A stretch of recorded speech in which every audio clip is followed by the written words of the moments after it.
when soft drug use goes up, so does hard drug use.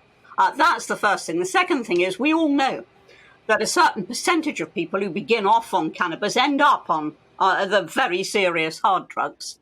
And if you legalize cannabis, then more people will try it because there's no barrier of illegality. That's commonly accepted on both sides of the argument. More people will try it.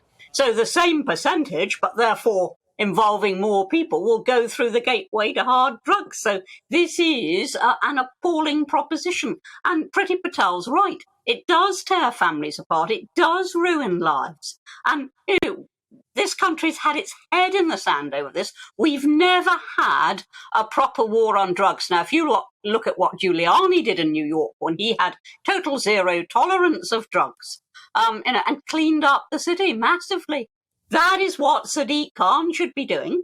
He should be taking a leaf out of Giuliani's book.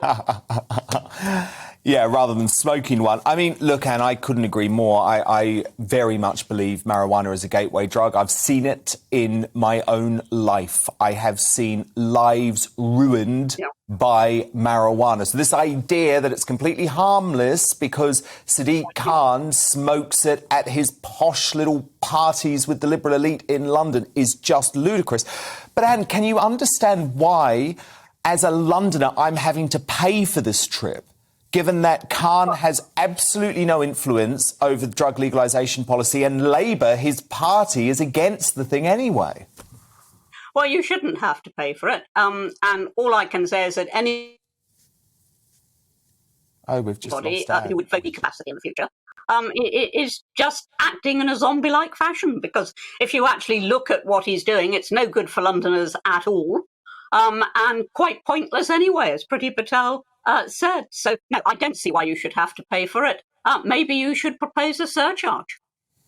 Do you think he thinks he's cool doing this, Anne? Do you think he thinks it gives him some sort of street cred? I can't even begin to work out the motivation for that sort of nonsense. I really can't. I mean, he's supposed to be a responsible man. He's not a young hippie, for heaven's sake. He must know the damage that drugs can do. So I don't know why he's doing this, but it doesn't make him look cool. It makes him look extremely foolish. Yeah, I agree. And look at what's going on in London. I mean, I literally see drug deals going on when I return to my home in East London after the show every night. That's what I want him sorting out. Well, I'll tell you also, you see the drug deals going on, and you know what's happening, because you can see it happening. But I'll bet you also several times see police cars just going straight past and doing nothing. And until we've got that zero tolerance approach, until the police take on drug dealers and drug pushers as they did in New York, until they take that on, head on, and deal with it, and don't turn a blind eye to it, then I'm afraid it's going to go on, and you're going to go on seeing it.